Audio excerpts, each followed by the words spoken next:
Greetings, fellow Gothamites. Tiki here. And BlueDragonFive. And we're back to talk about the 21st episode of Fox's retelling of the Dark Knight mythology entitled The Anvil or the Hammer.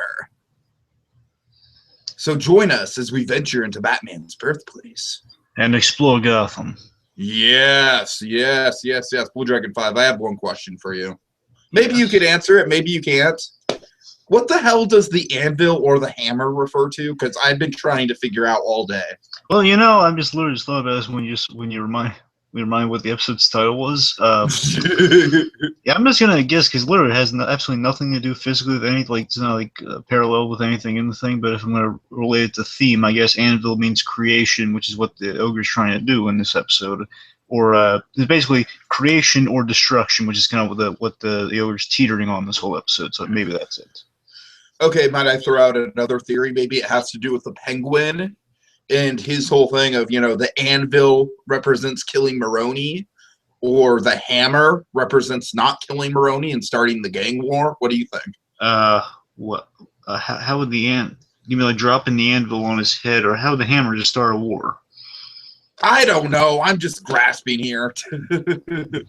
Oh, God. But, yeah, we've got an actually kind of interesting perspective on this episode because you didn't like the last episode, and I thought it was okay. I thought it was pretty good, actually. And then I feel the exact opposite about this episode. And what are your feelings about this episode? Compared to the last episode, I really like this one.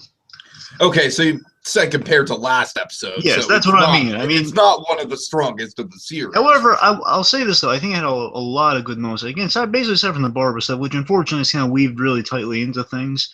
That's my whole problem, and it's just so not believable, and it's such a big crux of it. Let me say this, though. Just, it's funny, my reaction to the Barbara stuff this episode. As you know, not crazy about the Barbara stuff. Not a big surprise. No. I know, shocking, I know. But no, seriously. It's funny. Until the end of Act 2 and Act 3 of this episode, I was thinking to myself, well, you know, it's tolerable if you think of, like, if we didn't know anything about Barbara up to this point. Like, it was just any woman in the situation. But that's the whole problem, though. Can I finish my thought? The ogre... No. Hold on. The ogre is after Barbara specifically because it's like, oh, you completely me, Barbara. You're perfect. And it's just like, really? Really, guy? Really? Come on now. Like I was saying. All right, I'm sorry. Go ahead. I'm sorry. I mean, it's like it's almost tolerable if you think of, okay, well, if we never met Barbara, it's just any woman in this situation. But then when it reminds us heavily towards the end of the second act, and especially in the third act, that, oh, yes, she is Barbara, and she really makes really dumb, rant-worthy decisions. I just remember... I think Barbara Gordon does her second worst thing in the series, and there are so many, but I think her second worst thing in the series in this episode. I think I can guess what that is, but we'll get yes, and we'll get my point is, at least the Barbara. I would actually wager for you to come up with a worse thing than that because it's pretty bad. I mean, I know what your number one's gonna be, but still, it's pretty bad if it is what I think it is. Yes. Well, again, even when I think of it, number one is I'm just saying she's done so many horrible things. So this one is still really horrible, but still not as horrible as some of the other stuff she's done. I would wager to say this one might be the most, like, legitimately sociopathic thing she's ever done. Yes. My point I'll is, go that far. The last thing overall with this thing is just, again, I think the other stuff was really just so... I think the other stuff was really strong, and I really liked it. And that kind of... Basically, it was... A better contrast to the stuff we got here was just really, to me, it was just mediocre until the ending, which just really infuriated me. But otherwise, it was those episodes really, compared to the last episode especially. Last episode was just a waste of time. This one at least had substance to me. Well, you didn't like Maroni seducing Mrs. Copeland? Well, no. Again, mainly the Barbara stuff was so bad. I don't know. I just thought that whole storyline last episode. I mean, obviously, I feel more strongly about it than you do, but that was what really held the last episode together for me. But anyways, enough. We should probably quit with the preamble and get right into it, shall we? Yes. Okay, so we start the episode. Okay, basically it's the morning after, and again, just the implication being that stupid place we left off last episode, which again just reiterates how much I hated the Barbara stuff in the last episode. She smiles at the sign of a torture room. Maybe she's just a 50 Shades of Grey fan. I mean, come on. Well, that's the horrible thing, Tiki. The implication, she smiles at the end, and this episode she walks out, so apparently he used that room for 50 Shades of Grey type stuff. Oh, God. Apparently. Otherwise, that's the only logical explanation. But then again, the Barbara Gordon stuff, there's nothing logical about it ever. So, the point is... I don't know. Barbara seems kinky to me. I could see her being into 50 Shades of Grey type stuff. I can see her as an adulteress. Oh, wait, that's because she is one. Oh, God. Point is, all right. It's the morning after, and again, we had some Nick Fordisms in this episode, which I did really like. I like how the ogre, again, I want to specify this, Petrelli / the ogre. I thought he was doing a good job for what he had to work with this episode. I mean, he was good. And I just love the fact he's like offering her quiche. of all like the morning foods to offer her, he says, "Hey, want some quiche?" Okay, Nick Ford could be a little more hospitable. That's all I'm saying. Peter Petrelli has a good taste. Yeah, but still, seriously, the ogre. I thought he delivered a good performance this episode, despite the No, actually, you're right. I will agree with you there. Out of the 3 episodes, this is probably Milo Ventimiglia's best performance. Then again, that guy's always good, though.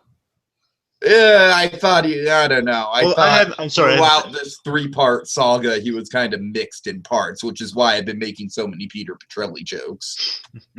Okay, so then they can pretty much like they're talking. It was interesting the way this is laid out because again, in terms of plotting, we see the first time we see the ogre, we see how he operates with one of his victims, and he tries to make him stay after breakfast. He tries to make him stay, and Barbara's like saying she leaves him there. He's connecting with Barbara on some different level.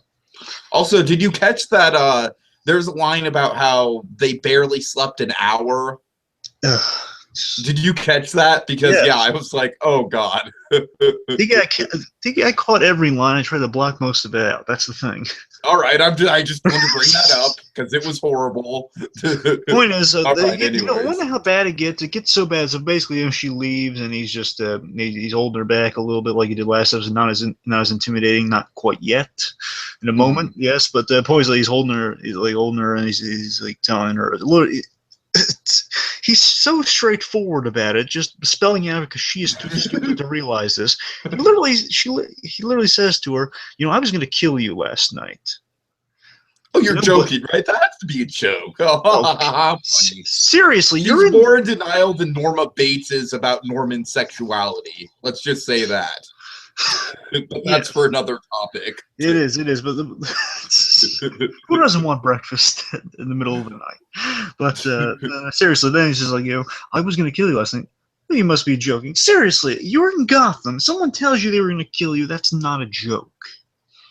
Yeah, and she's already been through an ordeal with this that monster Zaz. God. So.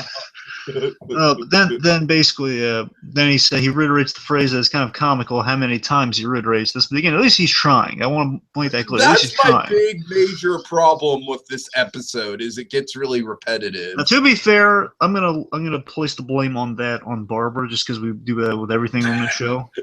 Sure, fair enough. So again, well, he's just saying it because she's too stupid to understand it one time. I'm going to say that. That's why he's repeating it. You're the one, Barbara. It is creepy the way he's saying it. You got to admit. Yeah, it is. It is. You know what my kind of comedic explanation of this whole thing is?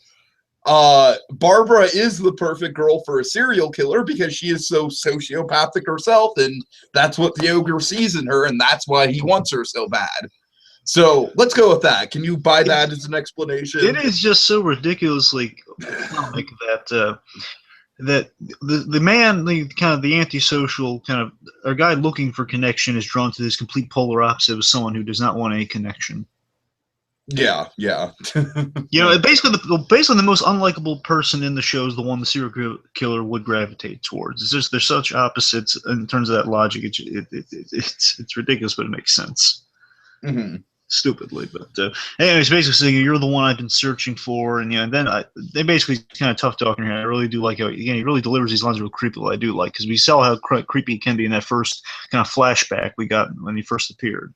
The whole he's literally he's exercising his command over her here by saying, "Listen, Barbara, you're gonna sit down and have breakfast with me. She says, nope. Screw you. Yep, screw you. And she's running towards the door. And I love this. Those this moments like, okay, I want to do this the hard way. Okay, I was just, you can think so little of me here, Tiki, but this whole episode, whenever she was kind of like, bad stuff was happening to Barbara. You know what? It's funny because I was watching it with my dad and I was legitimately like, yeah, kill her. And my dad was like, oh, come on. I was literally, like, no, you don't understand. I literally wrote in my notes constantly whenever bad stuff was happening to her, I wrote, yay. Seriously, I wrote, do it. I have hard way, comma, yay. That's literally what I have in my notes here. Okay. Like, it's pretty much, basically, he's going, we see her like trying to leave the room, just him saying, hard way it is, and puts a bag over her head, and I'm just going, yeah, that's a good cold open. Barbara, bad stuff happened to Barbara. Yay. Probably the best cold open we've had in the show, just for that reason alone. Okay, right, so then we get back to the characters we do care about. We got Jim Gordon. Yeah. And Jim and Leslie. So credit where credit's due. I'm just gonna, not to spoil anything, but let's just get this out of the way right now. Yay for Jim for not going back with Barbara at the end of the episode. Yes. So basically, I was somewhat right and very much wrong in the way I hoped that was. So they didn't go the stupid traditional route of, oh, I have to save her because I really do have feelings for all this time. I'm gonna go back with her because she needs me.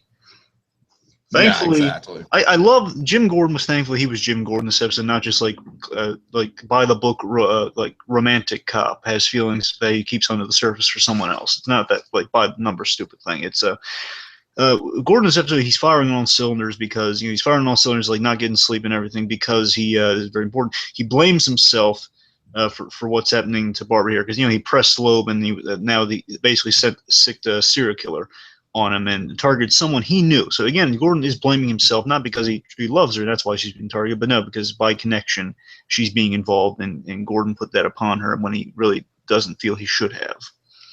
Yeah, and I'm sure you feel like that's a really good kind of Gordon thing to go through. Yes, and yeah, that is a really interesting way out of it because he doesn't have to go back with her at the end of the day, and literally throughout the because episode, basically Gordon blaming himself for things that aren't really in his control is kind of a big part of the character, from what I understand. Oh yeah, and also kind of a Batman thing too. Again, kind of a similarity they both share. Sure. So good stuff there, in a really interesting way out of like the tropes I was just dreading so much. So again, points of the writers aren't completely lost. And a good explanation of why he would care to begin with, and not just like you and me were joking about in the episode, like, oh, the victim's Barbara. All right, free drinks on me, everyone. So again, basically, Gordon in this scene, he's basically telling Leslie, "Look, Leslie, it's not your fault," and he's just saying, "She's my responsibility, like you're not." Essentially, and I love this. Again, there's kind of like a Saul Goodman, Kim Wexler moment here of like, "Hey, listen, I understand, I get it."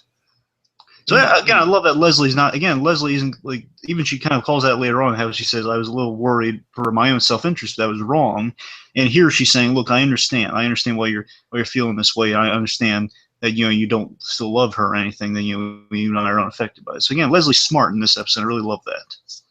Sure. It's not like and she's also smart enough to worry that if something were to happen to Barbara, and I think she's right about this, if something were to happen to Barbara, it'd be pretty bad news for their relationship. Yeah, again, it's all understandable stuff there. Like, she's not just like being, "Oh, I'm just jealous because he's obsessing over another woman." No, I mean, someone's life's at stake here, and he blames himself. That's someone to be sympathetic towards. So again, the relationship stuff is really strong this episode, and I really like that. Then we have Bullock, he's bringing a lead. JV the pimp, Jake. This guy was kind of ridiculous for the brief screen time he had. Yes, but he had a really awesome payoff, though. Yeah. Pretty much Jake has some ogre info. And then there's a bit there, maybe a little worried for a moment, but then they kind of made it all work towards the end where Leslie was gone when he turned around, which might be a little bit of an inside joke to people exiting on Jim Gordon when he turns around, which I'm really hoping that's intentional. You know me, I love a good bad exit when we have one. Then we see Nigma, and he's carrying in like these two giant briefcases. Which I love, just him with these suitcases kind of going down. So it's such a mundane bit of like, basically this whole scene here is pretty much, it's kind of like the more comedic version of Dexter. No, yeah, absolutely. that's what all of Nigma's stuff so far is. I mean, we've been making Dexter comparisons for a long time now. This was the most Dextery of episodes for Nigma. You know, he's bringing the also a little bit of Breaking Bad in there with the. I know. Well, yeah, we'll get to that. We'll get to that. But boys, I just love it's kind of this more neurotic version of Dexter. Like, he has the bodies. This is his first time doing this thing. He's coming out with these suitcases, and we see, oh man, it's kind of Jeffrey Dahmer eyes of all these body parts separated and everything. It really is.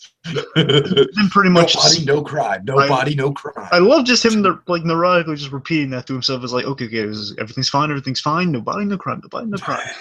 And I love how the place that he goes to dispose the body is his workplace. I mean, I get that that's where he has the materials and everything, but I just love the idea of him literally disposing of a murder within the police department. Yes. Kind of like a good allegory for how corrupt the GCPD is. Yeah, so literally the people that work there are disposing bodies there. Again, really good symbolism there. So, okay, then we have a really cool interrogation scene here. So, Gordon Bullock, they're interrogating Jake the Pimp. And basically, Jake the Pimp can go on the Bates Motel tombstone right next to Tweaker. All right, anyway. It makes sense that Bullock would be able to find this guy because he knows prostitutes. No, that's true. That's true. Yeah, he knows the Duchess. Yeah, Bullock knows the Duchess. We need a return of the Duchess. Maybe next season.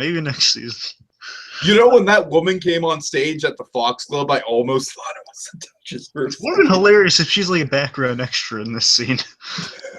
All right. Anyways, the point is, so basically, Jake's trying to extort him because again, it makes sense. GCP is very corrupt, and he's so okay, they want something. I'm going to try to extort him here. Okay, what's she worth to you? And first of all, I was just screaming at the TV, not much. Yeah, there is a line with Bullock where it's like, he's like, well, you're dealing with someone who, this lady, we're really, what does he say? He says something to basically says this woman is very important to us. Yeah. No, first of all, not really. Bullock. I'm thinking to myself, Bullock's a really good liar. Bullock's a really That's good true. liar. Okay, that's true. That's good. Yeah, that's a good explanation. So basically, the guy, first of all, I love this. Just the guy literally asks point blank to Jim Gordon. Again, the guy who's just kind of representing kind of the order and kind of anti-corruption here, literally trying to bribe Jim Gordon, saying, how much is, like, trying to get money out of Jim Gordon, the epitome of corruption here, just epitome of a statement of corruption to Jim Gordon. How much is he worth to you in dollar signs? Like, in dollars or whatever he says.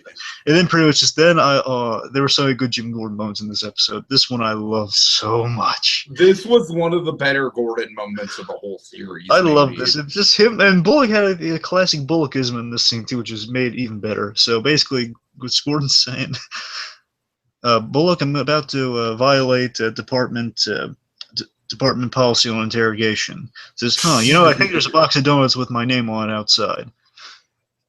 Only thing that would have been better if it was a box of Danishes. Well, to be fair, Tiki, he's always been donuts. Danish is just for the series. Is just for the show. Fair enough. He's always been donut before Danish usually. I'm sure there's probably a couple Danishes in that box. I mean, I can't blame it. I really like watching Tiki. Another Dexter parallel. I just realized that. Yeah. Let me ask you this, Tiki. Do you think he actually went for donuts, or you just think he said he went for donuts? In my heart of hearts, I would like to think he actually went for donuts. I would, because he's just waiting outside the room afterwards. I would like to think that he got a donut, then he walked back. I would like to think that. And anyways, the point is that here's the awesome like Gordon's rolling up his sleeves and the guy's starting to panic. Oh yeah. And then basically I just love the cut here of just Bullock waiting outside and just Gordon walking, just has all the answers. We don't know what he did. I can only assume he beat the snot out of the guy. I'm hoping. So again, a classic Jim Gordon movie. Just Gordon literally just saying point blank. He's all honest and forefront about it because that's the kind of guy Gordon is. Just saying, I'm about to violate the department policy here. He says, okay, I'm going out for a moment. And I just have a good sense of with the Jim Gordon character that whether it counts or not, he would actually put that in a report that he violated department policy. Right, exactly.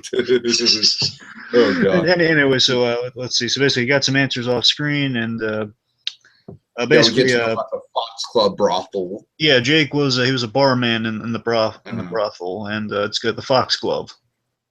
I think it's the Fox Glove. I think it's Glove plus Fox Club. I kept rewinding it, and I'm pretty sure it says Fox Glove because they're all wearing gloves. Oh, okay, fair enough. All right. Anyway, so basically, the ogre was a regular there. It's a high-class place. How are we going to get in? And then pretty much Bullock says, well, you're not asking the penguin for help, are you? I mean, look, it's a bad idea to get in deep with this guy. You know, we'll shake some trees. And then, of course, this is kind of classic Gordon Bullock dynamic here of him. Bullock just yelling at Gordon like a determined Gordon. He's really determined this episode because, again, he blames himself whether we like her or not. He does. If this woman dies, he's not going to be happy with himself. As Bullock pointed out the obvious here, because as Leslie Tompkins illustrated earlier on, he's up in a little sleep. You're burnt out. You know, he said, get some sleep, Gordon. You're burnt out. Yeah. Which is an actual thing you got to be concerned. That's a legitimate thing to be worried about, by the way. Yeah, for sure. In this stressful sort of situation, and I like how Tompkins was like, you know, I'm not going to ask you to sleep, but you still need to eat something. So meanwhile, back to now, the if ogre. this isn't proof that this whole storyline was just an excuse to get 50 Shades of Grey in there, I don't know what is. Well, to be fair, we've seen him do this with other people, and that's literally the pictures of the people about to be killed in this position. So, no, that's true. However, she does have like the ball gag in her mouth, doesn't she? Yeah, she does. Well, actually, it's more like I don't think they get away with ball gags. I think they work like a bow tie. Weird looking something thing. like that. Yeah. So basically, I just love the image of, hey, Barbara's getting tortured, yay! And then we're sick people. And then pretty much just love the ogre saying, okay, we're gonna begin again. And I was just literally wrote my notes here, just yay next to it. Moving on. More pain for Barbara. Seriously, she deserves it. I'm convinced that the writers know, okay, man, we really screwed up with her. You know, well, people like her a little bit, so yeah, we'll fix it. Meanwhile, we got a good scene here. We got a really good scene here between Bruce and Alfred here. He does pull some Batman stuff this episode. Yeah, you know, again, the kid does such a good job. How can you not refer to him as Batman now and again? Anyway, so Bruce and Alfred have a little scene here. Alfred delivers a little kind of letter/telegram thing. Bruce feels really bad about Reggie's death, and you know the fact that Alfred doesn't know, and you know, he has to go like identify the body, prepare for the funeral or something.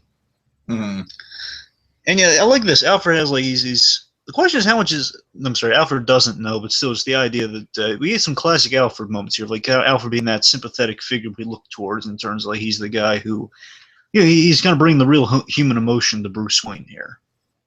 Yeah, and I've been saying since the beginning, I really like this Alfred. Yes, Alfred doesn't. It's just not adding up for Alfred. Why? How would why would Reg just commit suicide? It doesn't make sense. And then I love this. That this is just Alfred's kind of moral code here. Like again, whether he agreed with what he was doing or not, he was his friend. You know, he was in a bad spot, and he wants to give him a proper send off. So I like the idea Alfred's kind of throwing him a funeral or something after he's dead. Yeah. And then Bruce kind of suggests that Reggie might have fallen out of the window, and I like Alfred's response. He's like, "Well, Reggie, he was a legend. You could be blind drunk and walk a tightrope." Okay, and Alfred leaves, and then we have like I love this little kind of. If she's not in the episode, I do like it. Just feels like this is nice. Bruce opens the envelope, and we see it's that key that Selena made a copy of, and a little note attached to it says, "Here's the key. Good luck. Be careful." Yeah, no, I thought that was nice too. Yeah, really nice. Selena sent him a key, and that's it. That's nice. All right, so then we get a scene. Now this woman's named Lydia, but I'm sorry, I just have to call her Italian stereotype. But she's yelling at Gilzine, like, "What are you doing here? Can't you see what she made? She's making like a stew or something like that." No, I didn't know if she was making anything. I just thought she was just there. I didn't see her making anything. No, she says specifically that, because she's preparing like for Maroney's, whoever the fuck gets out of jail, she's preparing. Yeah, she's preparing for that big thing. But I thought she said she was going to go make a stew or something like that. Probably. And then Gilzine's like, "Well, go make it. She's a piece of work." Yeah. Basically, he needs to look over the place. That's his cover story. And we see again, Godfather style. He's hiding some guns around the place, which I really loved. I also really like the I like the cutaway that they made too. Yeah. Or the transition. Yeah, and then we cut to him telling Penguin, okay, got a gun under the bar and then behind the jukebox, right in place. Everything. But I really like the voiceover, how you hear his voice come in like as he's hiding the guns. Mm-hmm. Yeah, there was some really good. Anyway, there was some really good overlap and not overlap. There's some really good editing and kind of like transitions in this episode. Yeah, yeah. Especially in the end. The ending's it's really well done in the end. But anyway, so Gilson's stuck in the Penguin here and basically saying, it's basically you just have to, everything's in place. They just have to get to him, and then they'll be safe. They're in position. Everything's all set up, and then Gordon walks in, and another great Gordon moment's about to happen. Then even Penguin's like, "Oh, hey, Jim! What a surprise! It's Jim! Jim!" It's like Norm. Yeah, exactly. I wonder if Norm and Bates walked into a bar if they just say, "Norm." Cupcake Boy there is like, "Hey, it's Norm!" Anyway, so Gordon walks in. Obviously, he needs a favor. He needs a favor. He needs an invitation to the Foxglove.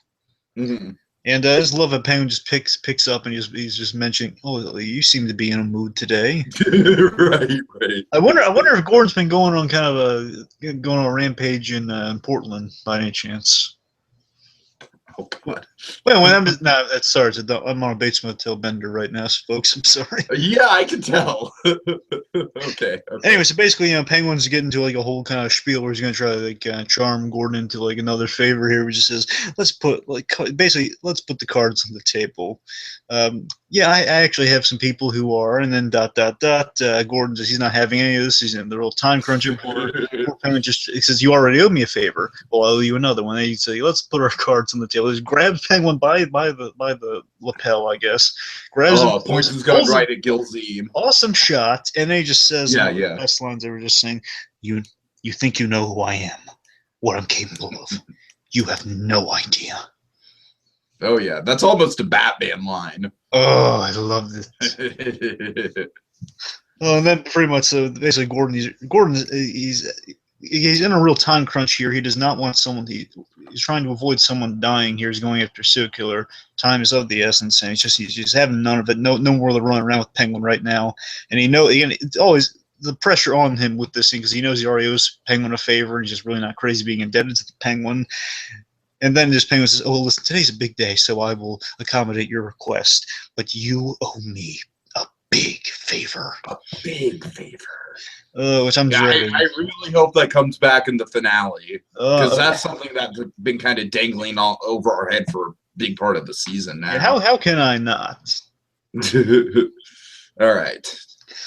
So let's see. Then we got Bruce on a company tour here. I like this idea that he's just keeping tabs on the company. At least that's what it appears to be. I like the idea that he's kind of making the rounds and he says he needs to step away to use the restroom, and then he pulls a really awesome Batman type move of pulling the fire alarm. Yeah. Which, by the way, first of all, I just want to say that tour guide lady, she was really nice. She seemed really pleasant. I just want 5 seconds of screen time she had. Yeah, she seemed very pleasant. All right, fair it's enough, a little thing. I just wanted to say she seemed pleasant. Anyway, so then he pulls the fire alarm to cause a distraction while he goes in the Bunderslaw's office to get into the safe with the key.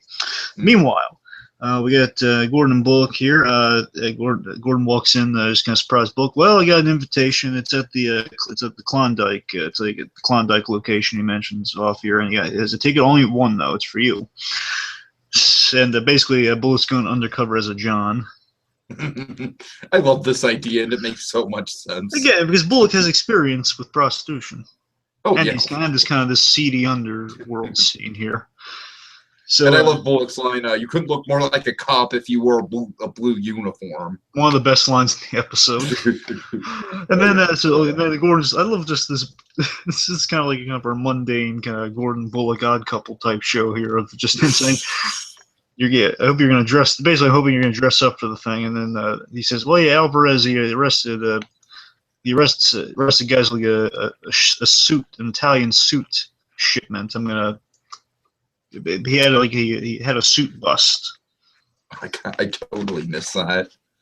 Basically, Right. again, Alvarez is mentioned. So again, he's more alive than No, Christmas. yeah, you're right. Allen is. Alvarez does kind of get a little miniature storyline. Like, I'll say this, he's much more relevant than Christmas Allen is. Christmas, Tiki, not Christmas. Oh, I'm sorry. I just Anyway, found my hat. But yeah. So basically, Alvarez, he busted like some sort of suit operation. That's how Bullock gets a suit, which is pretty funny. Like a few of them found their way. 3 of them found their way into Bullock's locker, which is pretty funny. That's how Bullock gets his fancy suits. He bums them off Alvarez. Basically, he takes him out of evidence. That's how he gets free suits. Makes sense. Meanwhile, All we right. got Babs and the Ogre again. Here we Basically, go. Here we go. she's in the torture room, and like at this, he's kind of like apologizing to her, and she points out they're in a soundproof apartment. The whole apartment is soundproof. That means as much as she screams, she's not getting out of there. I think she does something very rude here. She spits in his face again to show you I'm rooting for the serial killer here, folks. I mean, like, even as much as we hate Barbara, I will say that in the situation, it is kind of warranted. Again, first watch. If it were any other, if I would give him enough credit. Say, well, anyone would do this in the situation. But then she does some really reprehensible things later on. So I'm all against her than that right now with this. I'm saying, fair enough. spitting in someone's face, Barbara, not cool. Barbara, why would you spit in my face? You don't understand. When does he say that? What season does he say that? No, he doesn't say that at all. It's just an inside joke with me and my friends to describe his character in a nutshell. God. Anyway, so he mentions again, he's just kind of going off into a spiel here about how he's like so in love with her, saying, "Well, you're the one." Pretty much saying, "Hey, listen, Barbara." He has a good speech though. He has good dialogue in this thing though. He says, "Like my hand's shaking, Barbara. You know why? Ask me why. Because you're the one. I want this to work." Oh God. But mention his name because she mentions, Jim will find you, and then he slaps her and says, "I really want this to work, but if you mention his name again, that will make me angry." She also calls him a psycho. Oh yeah. So again, really hates the mention of Jim Gordon. Yeah. Then he offers her some water to keep her hydrated. Yeah, and I thought for a second, I was like, okay, that makes sense because you want to keep her alive. My dad was watching. He's like, oh, he's totally like slipping something to her. So at first, my dad for calling that. For a moment, I thought that, but then he pointed it out too because it was looking at that water, saying, "Oh man, what do you put like a roofie or something in there?" But then no, it's just water. Right.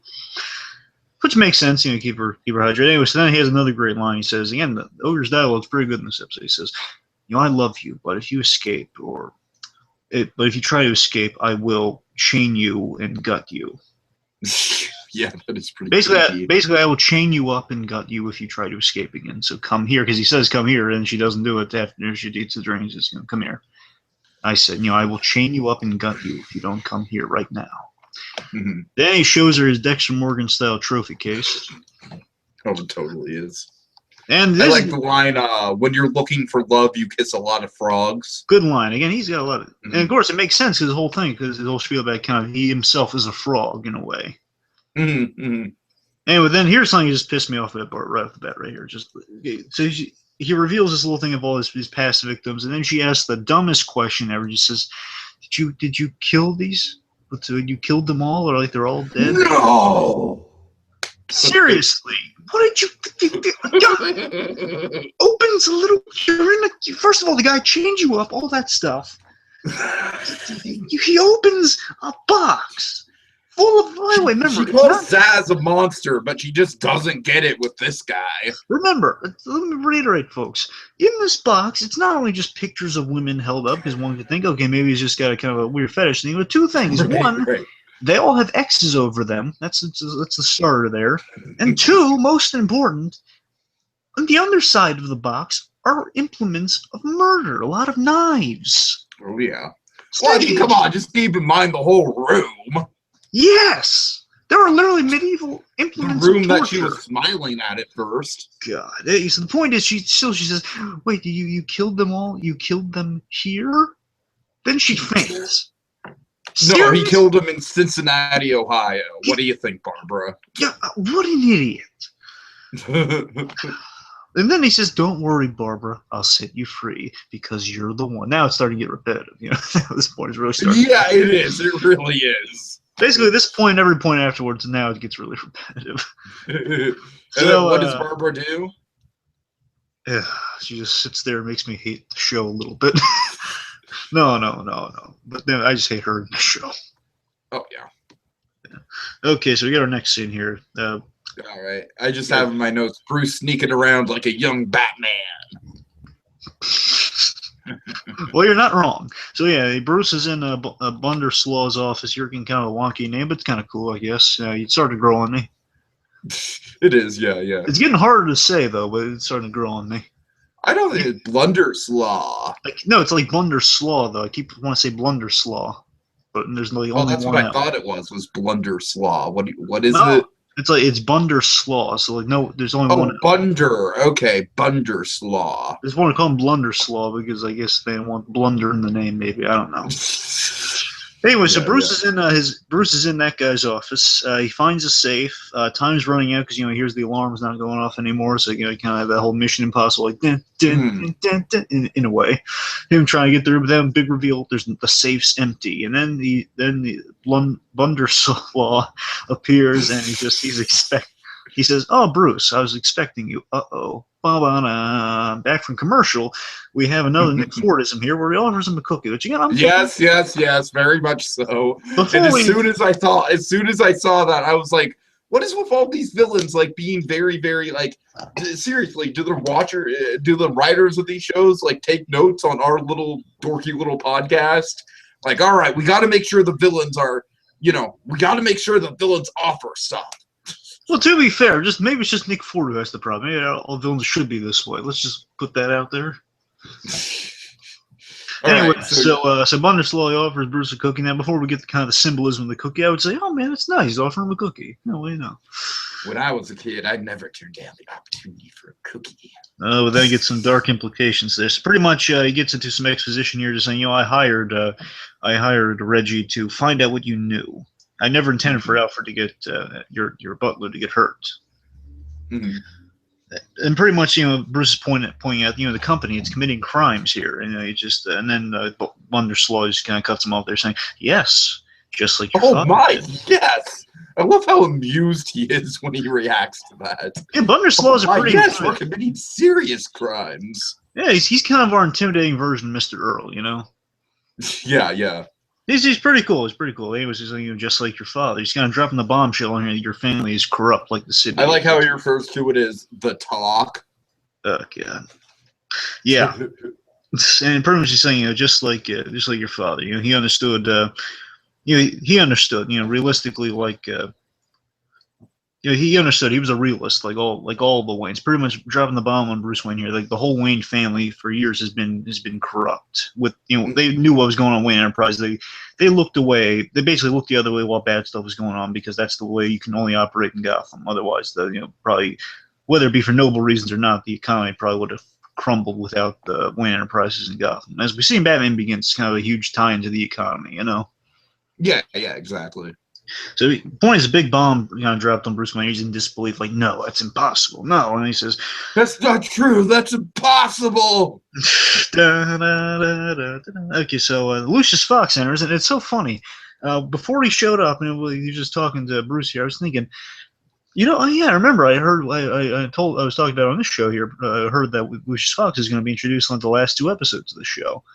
Mm-hmm. And then it dawned on me, oh wait, yeah, this is the second to last episode. He should be in this one. And then there he is. Yeah, Lucius Fox enters, and he's really awesome. Yeah, I really like him for the brief screen time he gets this episode. It's really set up well. So first of all, Lucius Fox, he saves him. He kind of gets him out of there, and then of course the poignant thing here is, I never turned down a cookie. And he says, "You sure, Bruce? You don't want one for the rodeo?" He basically kind of offers him that cookie again, just symbolizing now, hey, take a piece of the pie. Kid, come on. Oh, God. One of my favorite Lucius things is when he, they're at the elevator and he's like, all right, I'm going to tell you something, but don't move your lips and don't react because there's cameras. I put him there. I was like, oh, that is Lucius Fox. Yeah, I'm so glad they didn't go the whole route like him just being a dumb guy in the company that and Bruce just turns into thing. No, it was actually this guy. He knows what's going on here. He was a friend of Bruce's father. They're doing the classic stuff here. First of all, what I love so much about the scene is it kind of it's like an homage to Batman Begins. Actually, it's really is. Yeah. It's Lucius Fox kind of pulling the thing on Bruce Wayne. You're just the whole ambiguous thing that he did in Batman Begins, saying, if I just don't think of me as an idiot, Mr. Wayne. If I don't know, I don't have to lie. Just don't think of me as an idiot. Yeah, good stuff. Pretty much Lucius Fox kind of giving him some cryptic clues here, just saying, I knew your father. He was a good man. He was stoic. Kept his best self hidden. Good luck. The thing is, I love that. So Fox is like kind of doing that kind of double talk thing. The Bruce Wayne is just pretty much giving him some clues. They're just saying, yeah, we know what's going on here. And I'm hoping Bruce, that's my only word going to this last one. I'm hoping it doesn't take Bruce too long to decipher this. It's kind of obvious what he's saying. Yeah, no, I hear you. That kind of bothered me when he was talking to Alfred later, and it really didn't have any impact on him. To be fair, we can't judge it until we see how long it takes in the next episode. So we'll see. Yeah, I hear you. I mean, because it is kind of obvious, but again, really cool when Lucius Fox for helping Bruce out. And he's just saying good luck. Oh, man, that's Lucius Fox, too. I was so happy with the way they did Lucius Fox in the show. Yeah, no, it was really good. It was really good introduction. So, and hey, they didn't name a name. It's like, what would have been really appropriate for this show? If they would have named the whole episode Lucius Fox. Yeah, that would have been. Oh yeah, Lucius Fox, he's in there. So meanwhile, we got Enigma's Breaking Bad moment. Oh yeah. So yeah, he's just got all the body parts right in the lab tub. He's going to use an acid of some variety to melt him down there, but he's kind of interrupted in the moment by Miss Kringle. Says, "Just 1 minute." I like the moment he just kind of considers pouring it down for a second, but then he reconsiders, like, nah, there's no time. Right, so basically, she's collecting a file. I assume probably one of the ogre files that he asked for last time because he's borrowing a file. Yeah. I guess. Point's like saying, "I need a file you borrowed." He goes to get it. She sees the body. He says, "Oh my God, what happened?" Enigma here again. This is a great payoff for the Riddler this whole episode. I'm just saying, following what was set up last episode, this is a good payoff because people were. Oh yeah, no, absolutely, yeah. So pretty much, Enigma saying, "Oh yeah, but horrible, like chain, like basically chopped up to death, sheet metal." Yeah, that makes a ton of sense. Basically, it was chopped into pieces at a sheet metal plant. It's actually kind of it's kind of a logical thing. You have a lot of saw blades there. Maybe a guy someone get chopped into pieces there. Basically, the thing I don't understand is that he kind of makes a gesture like the guy got chopped in half. Well, no, the guy got chopped. What? Well, he got chopped into various pieces. It doesn't have to go like he just has to do it once and emphasizes the rest. Fair enough. Then she's saying, "Oh my God, what a horrific job! I don't understand how you can do this." Well, and he basically gives her a thought, trying to get her out of there as soon as possible. She says, "Oh, have you seen Officer Doherty?" Says, "Nope. Actually, I'm sorry. You have to leave. I have to get to work now." Like now. Seriously, I love the delivery on that. Just him saying, "This Kringle, I thought she was adorable this episode too." By the way. Well, she's always adorable. Yeah, but here I thought she was at her most adorable because just the reaction to this line is, I don't know, it's just so cute. Just the way she just says, "Well, I'm gonna have to ask you to leave now. I have to get to work like now." Well, I love the pointing too. Like, just I have to get work right now. Yeah. Just like, oh, and she's scurrying out there. Oh, it's adorable.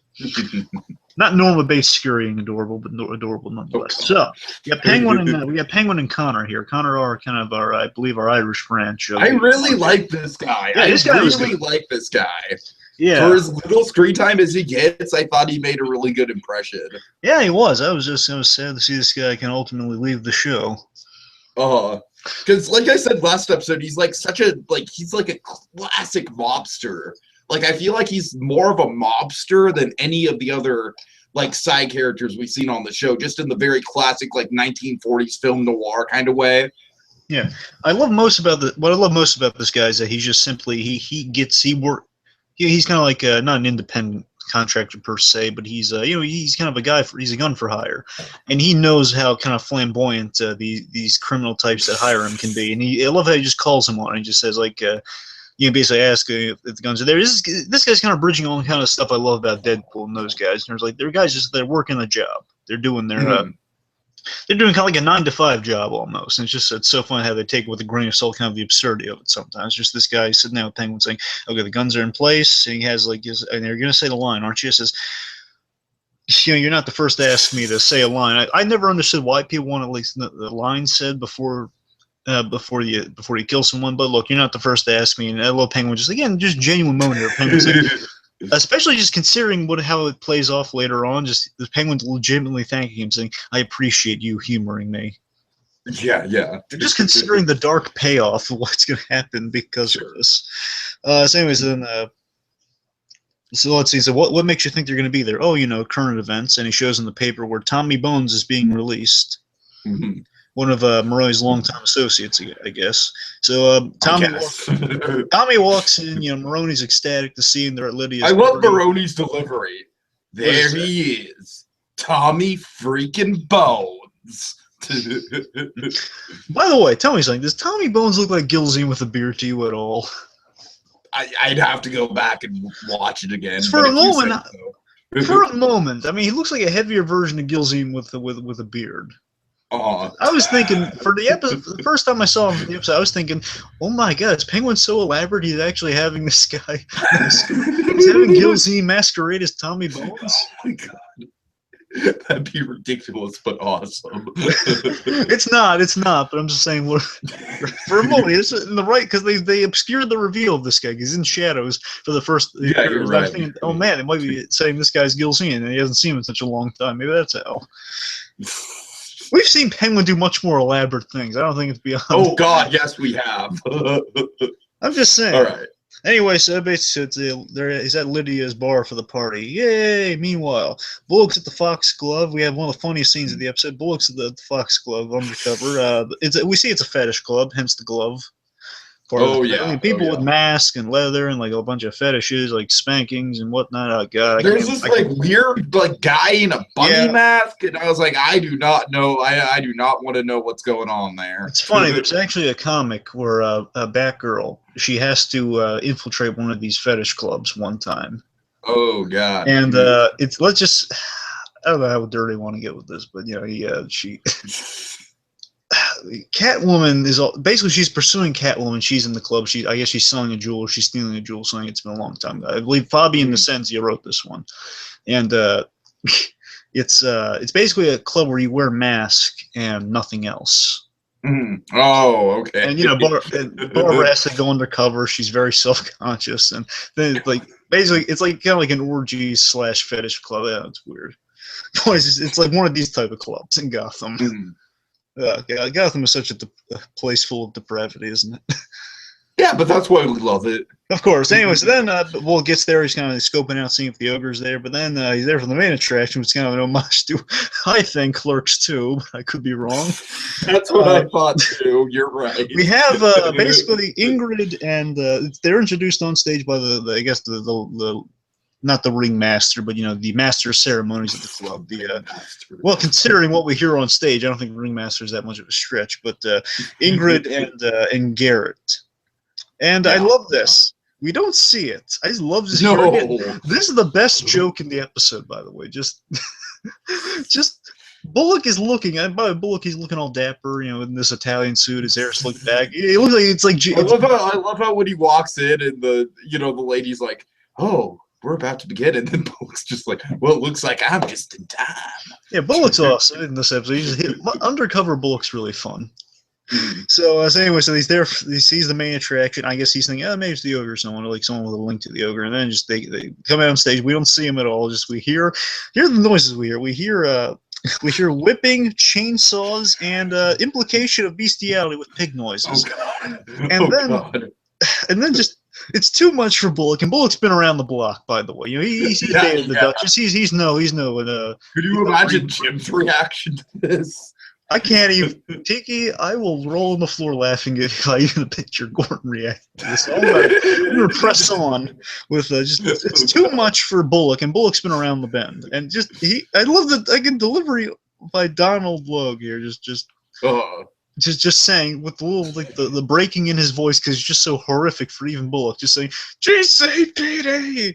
No, no one move, like, especially not you two. And he's just like, oh, hell no! GCPD, no one move, especially not you two. Oh God, I can't even fathom to imagine what on this stage.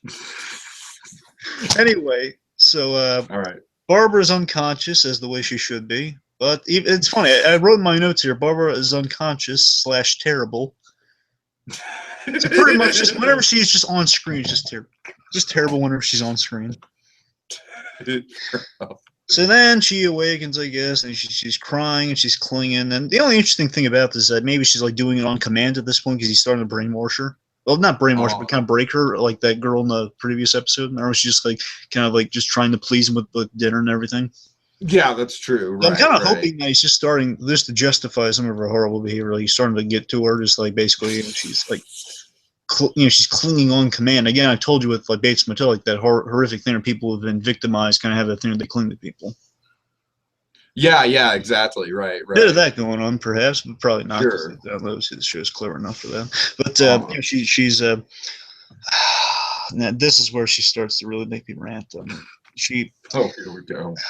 The ogre asks her as she's clinging to her, all defenseless, says, "Who do you want me to kill? Tell me who. Tell me who you want me to kill." Mm-hmm. So, just basically saying, you know, tell me who you want me to kill, because he has to kill someone. You know, name someone or I kill you. It's really tense. You know, he basically, you know, also she's laughing in this scene when she's crying too. She's a cuckoo mess. But she does raise a good point, you know, because she says like, "Well, you really think that you killing someone is going to make me like you?" I'm like, fair point, Barbara. I mean, you know, it's like I hate you, but you know, you're calling it like it is. That is kind of an idiotic gesture. I'm gonna point out why I really hate this sadistic choice he's laying out for when we get to what the option she opts for. Point is, basically you name someone I'm gonna kill or I'm gonna kill you. I'm just lay that for you folks. Just stew on that, put a pin in. I'm gonna get back to that why I hate that at this moment. Okay, we're gonna name anyone. Give me a name. Just give me a name, Barbara. Come on. Okay, meanwhile, so you have Gordon talking to the owner. He threatens to go to the Gotham Gazette, which also would be kind of a reference to Summer Gleason, perhaps. Oh, yeah, right. I didn't even think about that. Well, I'm just saying Gotham Gazette is the reporter place. You get your Vicky Vales and your Summer Gleasons working at the Gotham. Sure. Anyways, basically, he threatens to go to the Gazette talking about their clientele because they don't want to talk about the clientele, all the privilege of being like a high, kind of eyes wide shut society this place is. Oh my God, I didn't even think about it. That's a perfect analogy. That's exactly what it's like. So pretty much, the owner then says, "Hey, look, ask Sally. Sally's kind of our hostess who agreed to look on the way in, and she reveals under her mask is a scar. So apparently, she's kind of like an American Psycho style relationship with the ogre, where she was the first victim that got away. Luckily, because he's still agreeing at that point. He's still getting into the whole killing. He should probably let her go. Similar to that prostitute in American Psycho. Remember the one he let go at first? Yeah, exactly.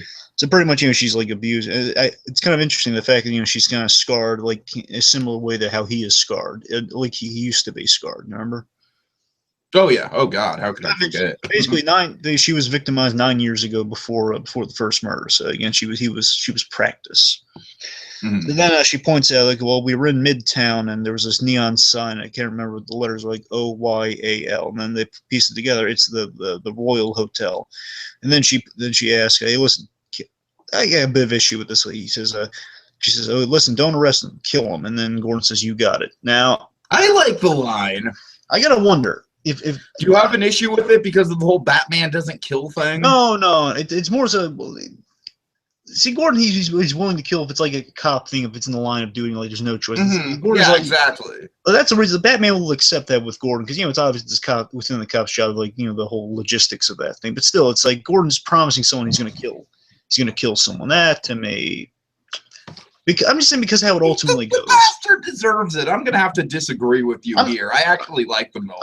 I'll meet you halfway. I'm going to say he's just saying that, even though he's ultimately willing to do that. But I'm saying he's just saying that to appease her. Mm. I'll meet you halfway. That's all I'm saying. Because it's just Fair enough, promising someone I'm going to kill you because it gets against the law and something Gordon's not really going for. I'm sure. Okay. All right. So next we see Connor going into the Maroney hive. You know, the Maroney nest. With the special wine bottle, which I gotta admit, I thought Gordon was gonna like serve Maroney or something, but that didn't pan out. But brings a wine bottle, kind of our rice and MacGuffin. In a way, yeah. It was set up like kind of our rice and MacGuffin, like, oh, this is going to be important because he says it's just a piece of information, detective. So Connor comes in, he's got the bottle of wine that Maroney loves, saying it's from Falcone, really emphasizing from Falcone. He sends his respects. Mm-hmm. It's like Madre Dios, if I'm remembering that correctly. It comes with a message. Anyway, so then they're all, as love this moment with Connor is like nodding in the position, his guys are in position next to the jukebox, and he's next to the bar with a gun and saying, so it comes with a message. It wasn't easy for him to decide to kill you. Falcone, it wasn't easy for him to decide to kill you. And then bang, bang, bang, only no bang, bang, bang because there are no firing pins within the guns. Maroney thinks they're jammed. He says, oh, it must be a message from God.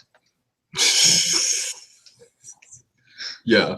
Kind of Pulp Fiction style, but it's like, oh, if it's not a message from God, I don't know what is.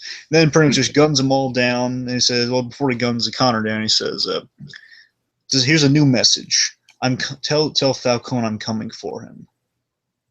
A lot of messages being delivered with dead bodies the last couple episodes. Then again, you don't need to be alive for it. Boom. Penguin did it. I love last episode where Penguin genuinely takes the time to consider it, and then he turns around. On second thought, I'll tell him myself. Meanwhile, speaking of Penguins, we're back at the club with the Penguin, and Gilzine comes by and says, Maroney's alive. It got screwed up. It didn't work out. You got to get out of town. And then pretty much Penguin says, oh, yeah, no, I planned for all this. Well, first of all, I love Penguin's reaction initially. He's just like, to the bartender, he's just like, this is flat. And then Gilzine's like, did you hear me? Maroney is alive. Yep. And then basically Penguin kind of reveals his trickery. He was like, oh, well, you know what? I took out all the ammunitions from the gun. Well, no, he took out the firing pins.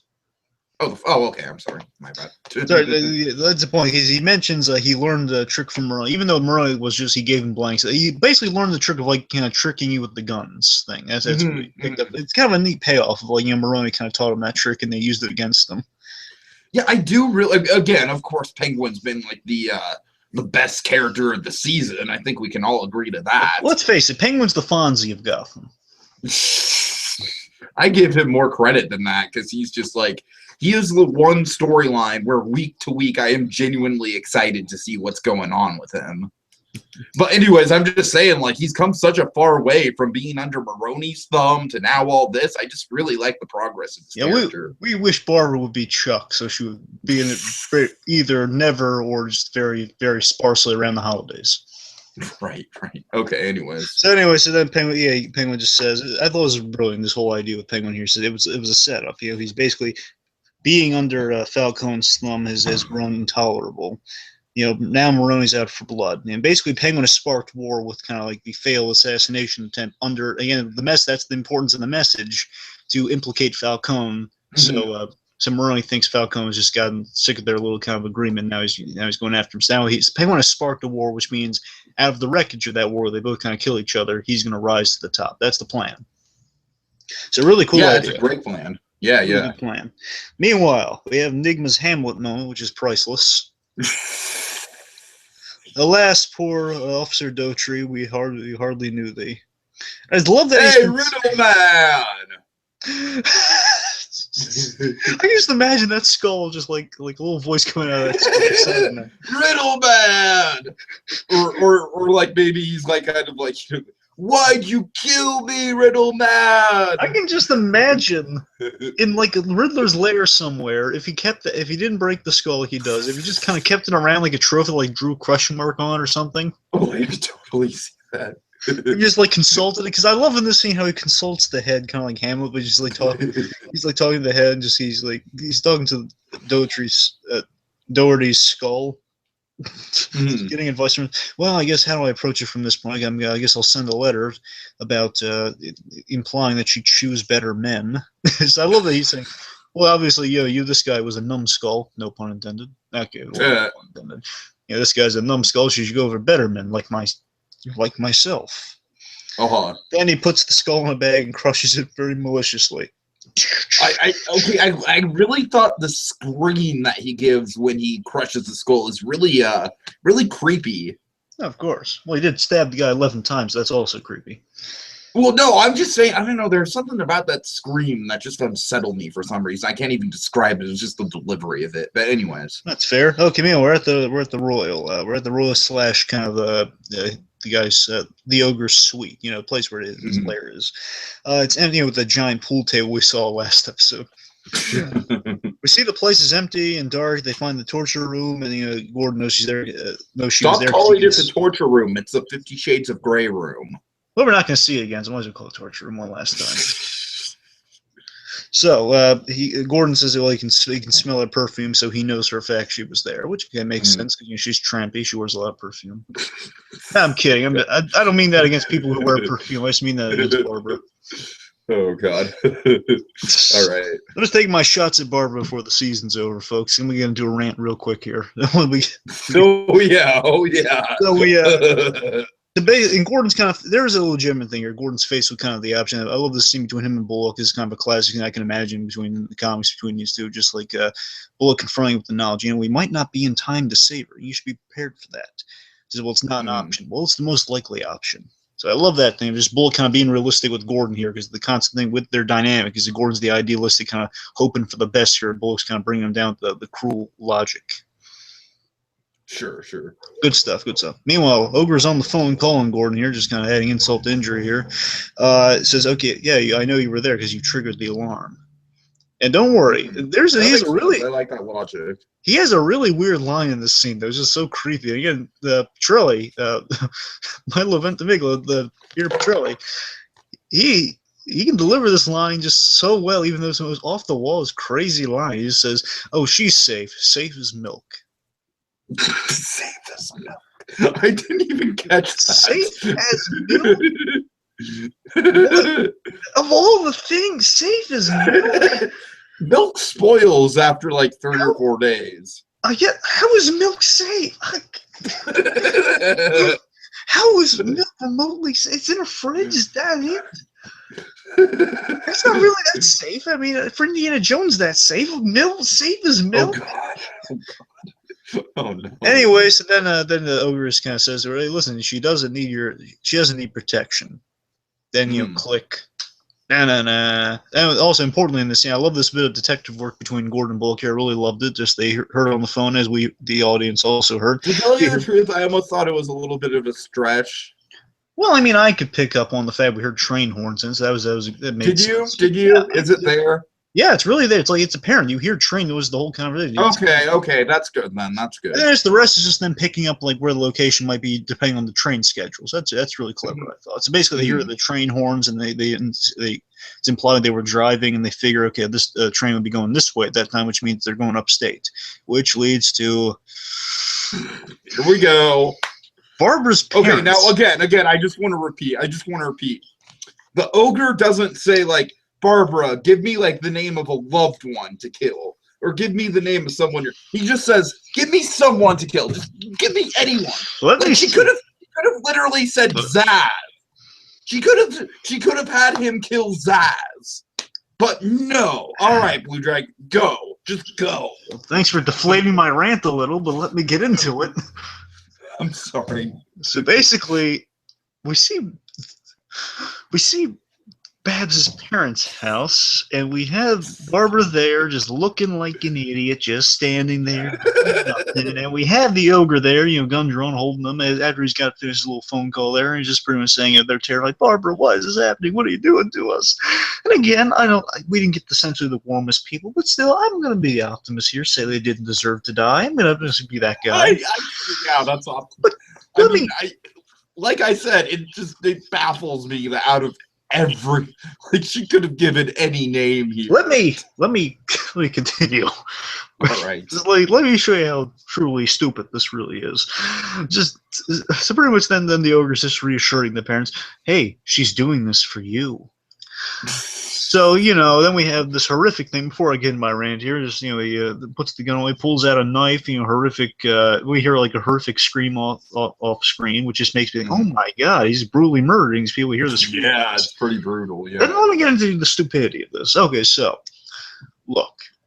Let's be honest here. Okay, you have two options in this sort of situation where you were tasked by a killer and your captor / killer here. That okay, you pick a name, or I kill you.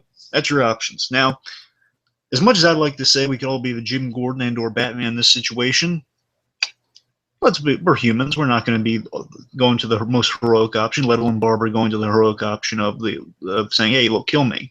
Okay, spare the other people, kill me. We're human. We're probably not going to go to that option. Let's be honest. I certainly wouldn't. Yeah. Yeah. Let's just be honest. Like, not all of us are going to go that way. But here's your other options. Piggybacking on what you're saying here. So, oh geez, there's like a laundry list of people she could have said. You could have said any name. Let's see, top of the list. Top was before Zaz. No, I want to just repeat. Like, if Peter Petrelli would have said, give me a loved one to kill, then it would have solved the whole problem. It would have, but the laundry list of names here. Right at the top of that list, Carmine Falcone, the big crime boss of Gotham. The reason you broke up she knows him for a fact because she literally went to him stupidly earlier on in the season when she said, "Please spare Jim Gordon's life." Oh God. So I mean, there's that. Then of course Victor Zsasz being directly under that monster Victor Zsasz. The monster Zsasz. And not that I'm saying this third one should happen, but I'm sure because she knew the name Oswald Cobblepot. Again, 3 names. There we go. 3 big names that would have kind of affected everything. Again, Carmine Falcone being the big one there, kind of the big powery vacuum there, would have at least solved the corruption problem in Gotham. Exactly. So again, she doesn't name any of those people. She names 2 innocent people, her parents, and it could have gotten worse. I'll admit. What I was expecting, and I was like on the edge of my seat saying, "Barbara, if you do, I will find some way to go." Were you expecting Jim? No, I'll tell you what I was expecting. I was expecting because I was expecting Leslie Tompkins. Oh no! Oh God! Oh, that would have been awful. Oh, because had she said that, I would have found some way. I didn't even consider that. Had she done that, I would have found some way. I don't know how. I would have found some way to give her the back of my hand through the television set. Because the implication, I knew she would have gone for this option. I saw Jim that one time, despite the fact that I was completely cheating on him. That one time I walked in the police station, I saw him kissing a woman because I guess we're not out of a relationship, despite the fact I'm sleeping with another woman.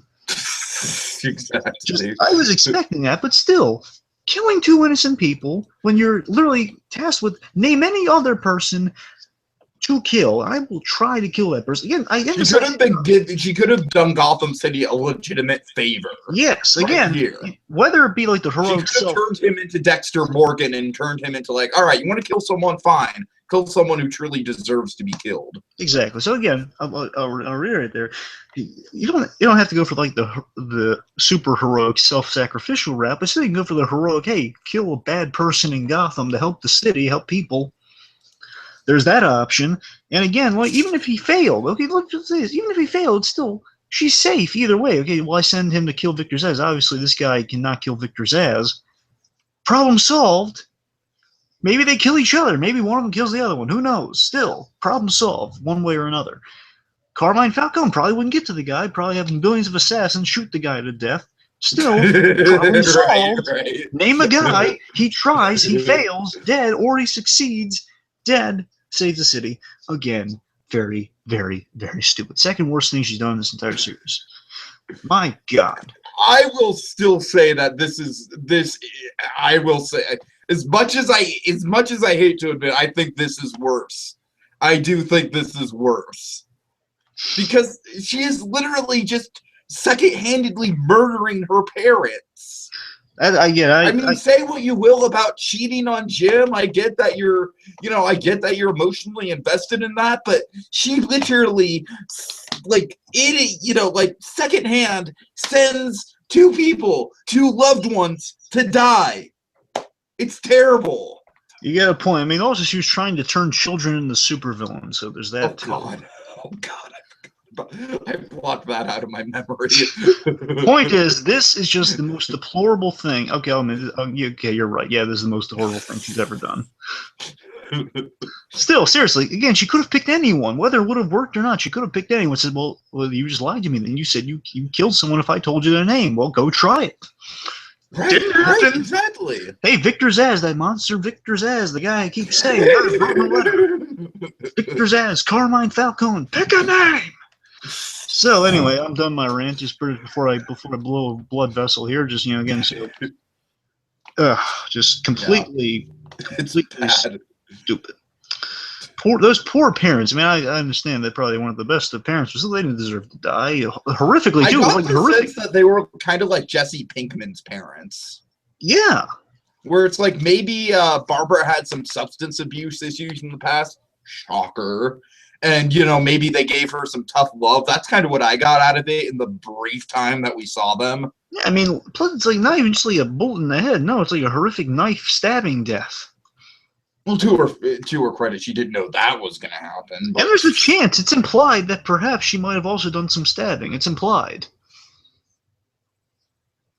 Wait, how is that implied? Well, I mean, then again, she's covered in blood, so to be fair. Oh yeah, you're right. I forgot about that. She is covered in blood. To be fair, it's ambiguous. I'm just assuming it's blood spatter. To be fair, so I'm not. Anyway, so then we get our next scene. So we got Gordon Bullock. They're finally at the house. It is a really good kind of intro to the scene, though. Like they're at the house and it's a fancy house. It kind of reminded me of the Schwartz's place in Breaking Bad.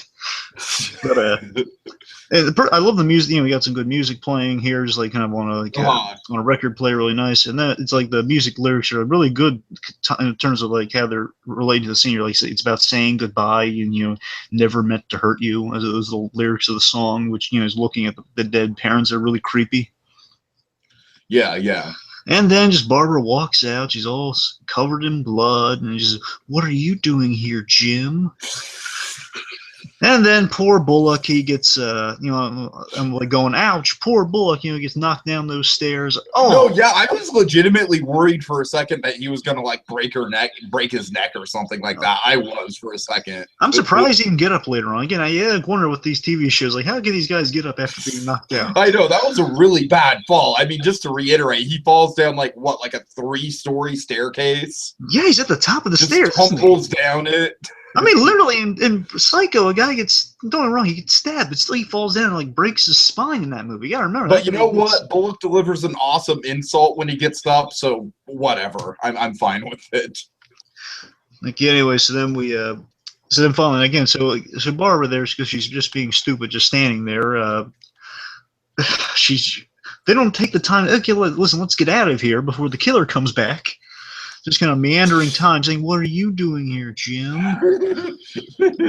Basically, Babs. She's. I'm gonna just say she's shell shocked. Yeah. Well, no, I'm saying no. It's a little worse than shell shocked. It's it's a little further than shell shocked. I think she's been completely broken by this guy now. Okay. Yeah, she's just kind of standing there in that kind of almost not zombophobic kind of. She's like completely worse than Harley Quinn, brainwashed to this guy. Mm-hmm. So then we said Barbara, she's lost, and she's going completely Looney Tunes. Then Gordon has a little fight with the ogre, really cool. Kind of a good fighting, and these two. Yeah, it's really well choreographed. It's we get another kind of reference to the pilot here. Gordon's getting his hands sliced up again. Right. And then we have kind of our the bit where the ogre gets kind of the upper hand here. He's holding the knife to Barbara. At the moment we were both like on the edge of our seat, hoping that he would just slip. I just have it written in my notes, of course, like knife to Barbara's throat. Do it! Just an ounce of. This is all it takes. Peter Petrelli, Milo Ventimiglia's character, the ogre. He's acting his heart out. His heart out here. He's like saying, just an ounce of pressure, and we both don't want that. So Burns uses a hostage now, and then it shows you how far gone she is, how brainwashed by this guy she is, just saying, Gordon, just leave us. Like, Jim, just leave us. And they're saying, I love her more than you do. And I'm saying, yes. I wrote my notes. Yes, you do. I don't know why you do. Gordon, seriously, take her advice. Just leave. I don't care. Just leave, man. You put in your hours. You tracked her down. She literally told you to leave. Okay, do it. Oh, God. Anyway, God. so then the ogre gets killed by Bullock. Hey, Jerko! Bang! Hey, do you remember? Is Gordon shoot or is Gordon shoot him or does Bullock shoot him? Do you remember? I'm pretty sure it's Bullock that gets the final shot. Because like the entry wound on the head, it's kind of ambiguous because it looked like it might have been Gordon, but then again, I think Bullock probably was Bullock though. I think so, yeah. Anyways, and then unfortunately, well, it nicked her, but it didn't go all the way. When the ogre falls, when the ogre shot in the head and killed, and he falls, again, we are horrible people. I gotta tell you, I felt legit. I felt sad for the ogre. I really did. You know, I felt a little bad for the ogre. Oh, God. Okay. I'm just saying, no, seriously. I kind of wish this guy was stuck around because Milo Ventimiglia is a really good actor, and it would have been kind of nice to revisit this guy in Arkham. Yeah, I was wondering how long they were going to stretch him out. Yeah, but I'm glad I didn't drag it into the last episode. I'm really glad that didn't happen. No, I'm very glad about that. Oh my God. But still, I mean, you didn't have to. Oh man, why'd you have to kill him? Anyway, so then he basically nicked her. Oh, he killed him because Jim had to keep his promise. I would have really loved it if she was, if she bled out right there. That didn't happen. All right. But yeah, she's all fucked up though. Yeah, she got nicked, and she's still kind of Fruit Loops right now. And she's just she's out of her mind, but she's not dead. So I don't see what else. This is probably like speculation territory. But after this, I don't see what else they can do with their character. Again, they can reboot her and hope that they make her just like friends with Gordon in season 2 of this. Where it's like there's no getting these two back together. Let's point that out. But maybe at least making her like a little more tolerable. Never say never in terms of these writers. BlueDragonFive. Never say never. I'm giving some points to the fact they didn't go with the conventional thing if he takes her in. Thankfully, they didn't do that, so I'm giving points there. Yeah, but I'm still saying just because he didn't do it now, I don't know. We don't know where it's going. Okay, anyway, so we got a really nice scene with Bruce and Alfred here. Bruce tells him the truth about what happened. They found Reggie, and then Selina pushed him to his death.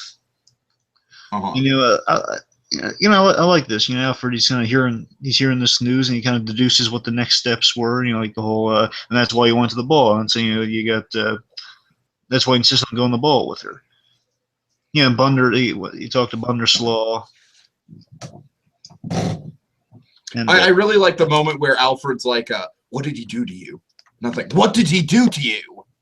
Really good scene. Again, Alfred really cares. I love that. Again, point to the writers here. Again, for now, hopefully I don't do go back on the barber thing, but so far, points for them for not taking the easy route with the barber stuff, but also for here, like not having Alfred be like, "Oh, I don't trust you anymore, Master Bruce." That would be awful. Oh my God. Thankfully, again, I was impressed because that would be so out of character for Alfred. Yeah, but I love they went with the direction here of Alfred. He hears that and he doesn't blame the kid because Reggie's in kind of this path anyway. So again, and he didn't do it, so it was Selina. So maybe he's gonna have some trust issues with Selina, but we'll see. Exactly. Oh, I'm sure he'll have trust issues with Selina. He already has trust issues with her. So exactly. Yeah. Right. Then basically he's confronting with the information here that he found out from Bunderslaw. Said that our family chose to stay quiet, all the Wayne family. And then Alfred saying, "Well, look, I knew your father. I knew he's good." And then Bruce makes the good counterpoint here that yes, but the good men have secrets too. Good line. So again, good. They're moving the Bruce. I must say though, I am kind of pissed off that they use that whole Bat Cave thing in the promo for this episode. Yeah. I was kind of hoping this would be the ending to the episode. I know, I was, and then when the scene cut, I was like, "Oh man." Anyway, we get a really good ending here, and then we get a really good ending here, though. We get we're at the GCPD. First of all, I love this it's just such a subtle little bit of him, Gordon walking through, like they're all clapping for him. And which is a really good moment after all he's been through. I know, and I love this. I love the payoff too. There's a perfect line following that up, saying that. Saying, "Oh yeah, you're a hero. Oh, they're gonna hate me tomorrow eventually." That's so true. It's just the fact that the minute they're gonna turn on him instantly, he does something that makes their lives a little harder. Sure, exactly. Now I love this. Again, Gordon, and the dynamic between these two is really good. Him apologizing for brushing her off earlier because he was wrapped up with the Barbara stuff, and she and yeah, I love this. She says, I love your sense of mission here, and I thought it was just my good looks. That was a joke. No, but that kind of proves that, she is not someone who's going to get all hung up like, oh, he cares about another woman. You know what I mean? Yeah.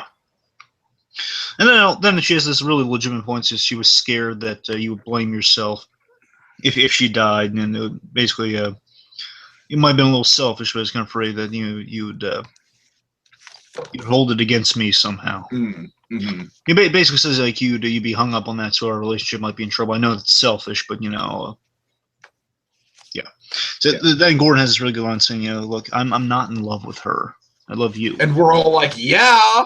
Yeah, it's obvious, but it's sweet though. Saying, "Hey, I love you," and I would. Here's this really good line saying, "I love you, and I will always pick you over that." That was good. Yeah, that was really good. Really good. Basically saying, why I feel like you do it differently. Had you done something differently, you wouldn't be able to save her faster. Save her had she died. And then it says, "Well, no, look, I will always pick you first." Really, really nice. Which might be kind of some foreshadowing for next season, perhaps, if he has another kind of the devil's advocate choice of picking her over a situation. We'll see. Yeah. We'll see. And then we have the kind of the cool little bandage hand bit. We're pretty much saying, "Did you bandage that yourself?" Saying, "Well, yeah." And she rebandages it for him. Really adorable. Meanwhile, we got Enigma and Kringle with the letter she received. Not Dear John, but what's it called for the? It's called for That's the a bit of a different letter, BlueDragonFive. No, it's kind of like a whole I'm abandoning you letter. What's it? What's called? That's true. For women. It's not Dear John. I don't know what it's called for women. I don't know. Find the Dear Sally letter. So I love this. So Enigma saying, she's kind of a little not heartbroken. She's like a little like, oh, where does he get off? Just yeah, no, she's more pissed than anything else. Yeah. Yeah, like what a coward. Now, why do I keep ending up with these what kind of men? These creepy men. I don't know. I was kind of basically how do I keep ending up with these creeps? And then Enigma says again, this is important. Enigma really comes into his own here, saying, "Well, maybe you just need to read between the lines. This is why I need Mr. Enigma is to get a drink." And then we have the ultimate Riddler. I love this going after this season with this character because I'm kind of convinced this is the end of his arc this season. Are you? You don't think he's going to be in the next one? Nah. Oh, okay. Well, I mean, we'll he see. might. If anything, he'll have just a bit where he's just there, but it's not going to do anything substantial like this bit right here. Well, no, I hear you. This is very much like the end of his arc for sure. Yeah, that's what I mean. Anyway, so then we have this awesome bit where we see the letter. It's like he stuffs it into the folder, but it's like an anagram or something. It's like an alliteration, not alliteration. It's like what's the God, what's the term? I don't know either. It's an acronym. It's like the acronym anagram. Acronym, yeah. So it's like Nigma is spelled out with the how the letters are written. And by the way, I love the little visual homage to the way the letter is kind of typed out. It's like a '60s Batman riddle. Which I thought was really clever. Anyway, so it's like it says Nigma on the side, and then he repeats the line because I love this. I caught this the first time he said, saying you need to read between the lines. I was thinking, oh, it's him giving her a riddle and says, you need to read between the lines. That was him testing the waters, Tiki. I love this notion with the Riddler. Let's talk about it right now. I just love the idea with the Riddler that ultimately, he got away with his crime. That was his that was the birth of the Riddler. Getting away with crime, and you literally spell it out to someone in their face, and they don't realize because they're not smart enough. And what I love overall with this, I was a little shaky on this at first. I gave them credit, and they did pay off, thankfully. Last episode, we stabbed a guy, which is kind of outside the Riddler's modus operandi, physically stabbing a guy. That's true, yeah. But here's why it won me over. Here's I think it's kind of thematically going for. Okay. I think it's thematically going for Gotham is such a violent and crime-ridden place that you will, because Gotham is kind of like a make-or-break city, that it transforms you. That you basically get a baptism through violence in Gotham. So everyone has like a really violent thing that kind of that motivates them and kind of makes them kind of evolve their characters. The thing about it, we've gotten this in various cases through the show. Gordon has his moment where he the fate kills Penguin. That's true. Obviously, Penguin when he kills people. Obviously, basically when he literally arises from the water and kills a man for a sandwich. Yeah, we got Selena Kyle witnessing the Wayne murder. I wish they would have turned that into a running joke like they were kind of in the beginning of the season where he was killing people for ridiculous things. Well, he did kill someone for a ridiculous thing last episode. What was that? Oh, yeah. Kill a messenger. But he didn't kill him for any sort of, like, object. He just killed him to send a message. I'm saying, like, the second episode, or the first episode, he kills for a sandwich. Shoes. Second episode, I think sued, exactly. Yeah. But also the other one being, like, Bruce Wayne, obviously, seeing his parents murdered, baptism through violence there. Yeah, there are various cases of this. Mm-hmm. So I like that the idea with Enigma. It's kind of like untraditional for Riddler where he ultimately goes, but still the fact that he's kind of like he does a very violent act and that kind of motivates him. These like this whole like am I going to get caught sort of thing, and that just motivates him to see if he can get away with this crime. And he literally just becomes the Riddler by getting away with it by literally kind of putting the clues out there no one knows because he just can't help himself. Sure. And in a way, he's earned kind of Kringle's respect in his own demented mind, thinking, well, she wanted and she doesn't want to opt for these creepy guys. But sorry. Before I laid out the idea that she kind of in a way like a Harley Quinn-ish way wanted to challenge Riddler to prove his worth, and now he kind of did that by kind of outsmarting her in a way, and I like that in his own mind. I did it. I achieved my goal. Like she's now open to maybe dating me in the future. Maybe. Again, in his own mind, he thinks he's won, and maybe he's taken a step further. I've literally destroyed a man through means that I never thought I would have to do, but I've won the day through these dark means, and I can do it again and again and again because I got away with it. Because I'm smart enough to get away with it. I can do anything. That's Enigma's mentality going forward. That he's now become the Riddler, a man who's smart and everyone who thinks he can get away with murder, and he does literally. Now, this is not the direction I thought they were going to go with, because if you remember, like in the first half of the season, I was speculating that he was going to get fired, and then that was going to be kind of his motivation. So I kind of like that in the end of season 1, he still got that job at the GCPD. Yeah, well, we'll probably get him doing more side stuff going into season 2. Like he'll do stuff on the side. Maybe he'll get caught. Oh, I'm fully expecting him to be a bigger character in season 2 for sure. Oh, yeah. Okay, so meanwhile. We have by the way, speaking of which, with that line just transitioning again, there are really good transitions in this episode of him saying, "Read between the lines." Then we have cutting to Bruce Wayne doing the very same thing, kind of reading in between the lines here. At least that's what he needs to do to understand Lucius Fox's cryptic message. Mm-hmm. Read in between lines of what he was saying to figure this out. And Bruce is like adding his father's picture to his conspiracy web, which is kind of sad to just even cut into a picture of him and his father. Oh, is that what he was doing? I'm sorry. I thought he was, like, cutting out... This is stupid of me. I thought he was, like, just going through pictures and cutting out his father's face from all the pictures. Well, no, he still did that, but he cut him out and put him on the board, though. Okay, yeah, I missed the board. All right. But still, it is kind of like it's a signal of mistrust there, so he still kind of these... Oh, yeah, absolutely. Point is, the fact he has to add his father to this conspiracy thing is a little sad, but still kind of hopeful that there's a little more there. Uh-huh. Anyway, so then we have kind of between the lines here. We got in transition to Falcone getting a box of looks like a tomato, box of tomatoes or something. I thought it was a wine box. That's the thing. I thought it was wine, but it says like tomatoes on it. Can there be tomato wine? Is that a thing? It could just be the name of the company. I don't know. It's got a weird. I thought it's like tomato wine, but it's just tomato something. It's like Maroni's tomato something. Anyway, so then we open the box and we see there's a head in the box. It's Connor's head. BlueDragonFive, if I may. Yes. I have a clip. I'm sorry. You do. Oh shoot! Hold on. Don't speak. Hold on. Oh, what's in the box? What's in the fucking box? I'm sorry. I had to do that. Anyway. Oh, hold on. That came out of nowhere. I'm sorry. That fit with nothing. But seriously, BlueDragonFive, what's in the box? A head. Yes, ahead, just like in 7. Spoiler alert. Anyway. All right, anyways.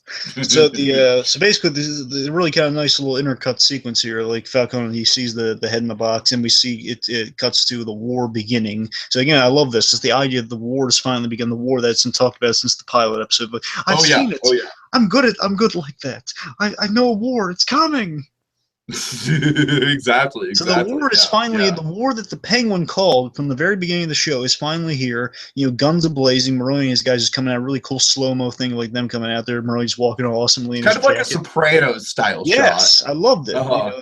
You know, by the way, I loved him with his sawed-off shotgun. Sure, yeah. Yeah, the war is beginning. Guns are blazing here. We got Gordon and Leslie Tompkins and doing that kind of bandaging thing, and then Essen just kind of comes. Again, I love how this is all intercut. This ending here, Essen just coming out. It's really good. Yeah. With her announcement, there have been 3 separate attacks by Maroni in the city, so a war has started. You know, the war has arrived finally. Mm-hmm. You know, they call off any additional jobs you're doing right now. We're focusing on this. You know, it's all that shootout war going on right now. Then we have again Maroni with that sawed-off shotgun, looks so darn cool.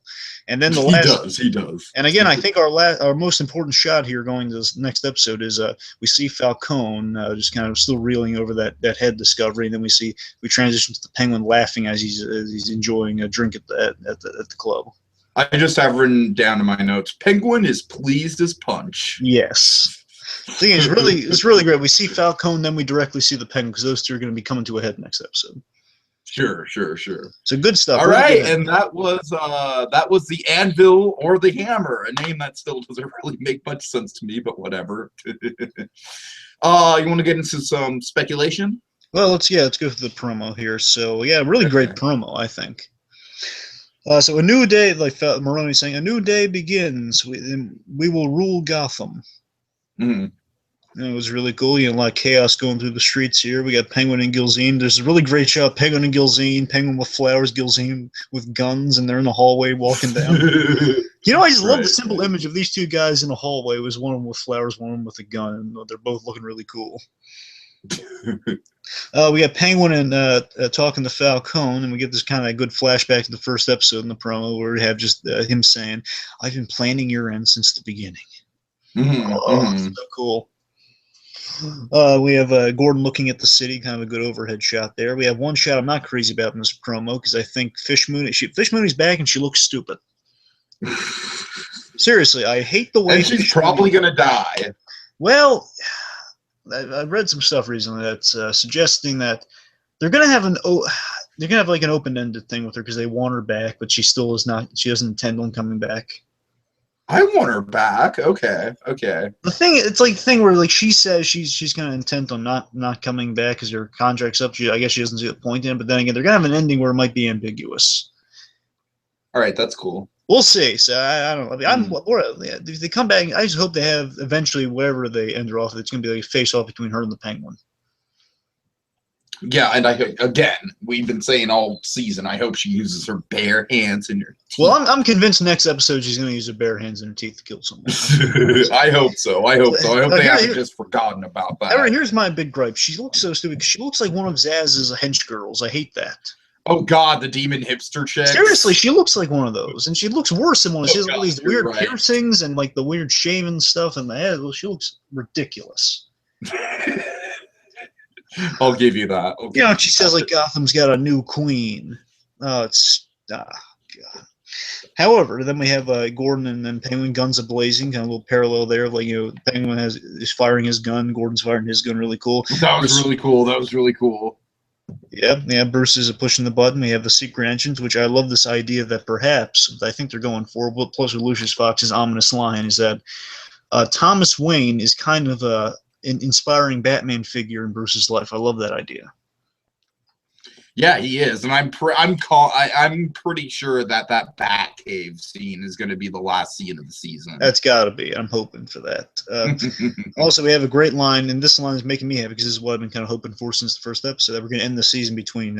It's not. I have a bit in the last episode between going full circle with Gordon and Falcone, of him saying, I think we need a lawman, not a criminal like me.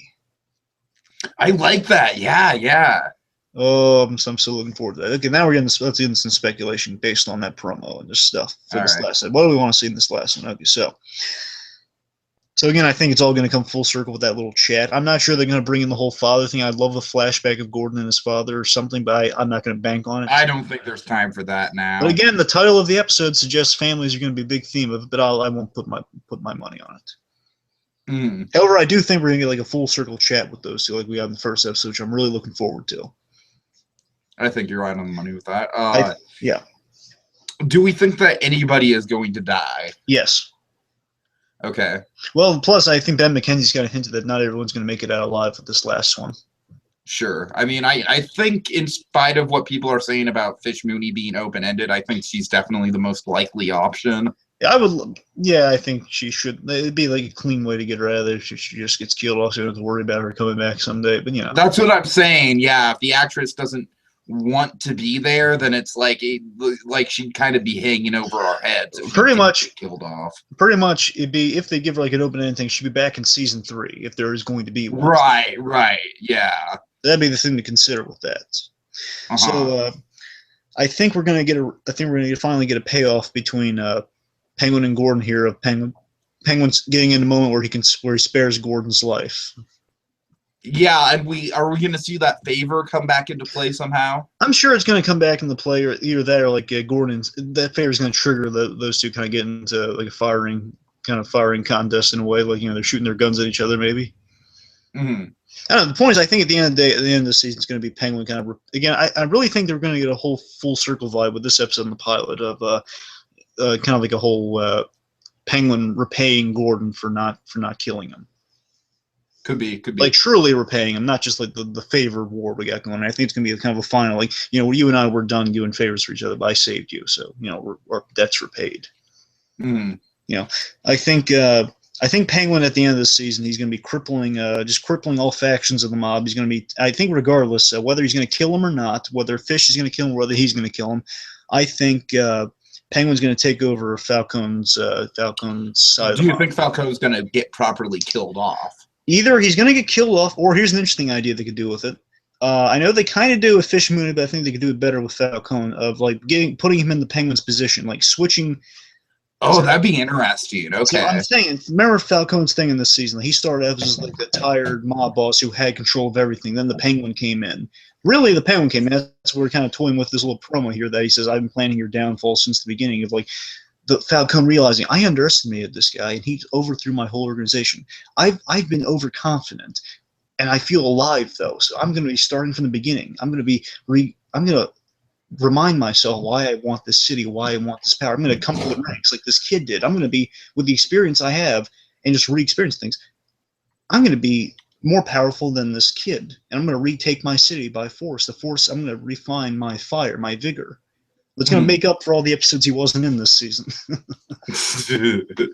think that they're either going to go that direction with it, which could be really interesting, or they're going to kill him off, which still could be. He is the one who, in the comics, at times he gets killed off, at times he's alive, so it's up in the air. He's the expendable character, technically. Okay, interesting. I didn't know that about his comic book counterpart. So I mean, at times, like again, he's died. Technically, he's died twice in the comics, but he's back now. So I will say that out of Falcone and Maroni, as much as I love Falcone, I do think Maroni has a little bit more favorable. It's close, you know what I mean? But out of the two of them, I hope Maroni survives. Well, I think Maroni's going to survive because, again, he relates to the Two-Face origin. So he's that's right. Okay. Because I would say Maroni's going to bite it, but then again, I have to remember that, Two-Face. So we got to have him. Yeah, but then again, it might not, it's like, look at Dark Knight, Maroni wasn't involved in that origin. No, yeah, but he kind of hired, not hired, but, he kind of hired the clown, so it was still his hand. Fair enough. Yeah, he is somewhat involved. Okay. Yeah, well, also, so again with Bruce, I think it's kind of such a cool idea that his father, what kind of Lucius Fox kind of brought up here, is that his father is going to be this, be a guy who he puts on the Bruce Wayne. The idea is his father is going to inspire him to do the classic Bruce Wayne thing of like put it on that public face for people while really he's doing stuff underneath it all. Mm-hmm. And I love that they said that's what kind of the direction they're going for season 2, that Bruce Wayne's going to be playing more with like the public face of Bruce Wayne. So I think that's what they're going for. I'm thinking season 2 is going to be it's going to be Bruce Wayne, kind of like he's seemingly corrupt. Well, with the company, like going on whatever the company's doing, he's really just figuring out a way to bring them down, kind of like Batman Begins style, like he's like buying the shares on the side. He's like exactly, he's planning his way to take over the company, trying to clean up the company. Mm-hmm. I think it's the direction we're going in for next season. How do you, if we do in fact see the Batcave, give me your description. How do you want it to look? Obviously, we can't go Giant Penny or anything. We can't go that far with it, but. I think it's going to be. I'm thinking it's going to be very rudimentary. It's probably going to have like kind of a bunkerish look to it. Sure, like like Thomas Wayne. What would he put in the back? Obviously some security cameras, probably. Probably have some maybe there's like a feed to the cameras that Lucius Fox put up in Wayne Enterprises. Oh, okay, I like that. That'd be interesting. It's probably that. It's probably Thomas Wayne. Remember, the idea is that Thomas Wayne, he looked. Seemingly, he looked away from the corrupt actions going on at Wayne Enterprises. He's probably thinking of a way to kind of bring the company back, or at least secretly bring the company back. Mm-hmm, and he's probably all his plans are probably laid out down there. So it's probably kind of like an office setup down there right now. Sure. But still, probably some bats around, like more like a stalagmite type. I think I'm just going to assume it's like a section of the cave is kind of excavated for this, and maybe years later with Batman, it's going to be kind of dug into further to make a huger cave. That makes sense. Yeah. Okay. Yes. All right. Anything else? No, not really. So overall thoughts. Well, I think you turned me around a little bit on this episode for sure. I do very much like how everything kind of comes together in the end with the mob war and everything like that. That's all really good. The Penguin's plan is really good. And even, this guy, I'll give this guy credit because he does do some pretty good acting performance. But the one thing that holds it down is Barbara, and especially how repetitive it is, where it's like, Barbara, you're the one. Can't you see that? And again, her literally killing two people as that's pushing it. Yeah, but we should probably mention. Probably mention before we get into the final thoughts that with Barbara, I guess.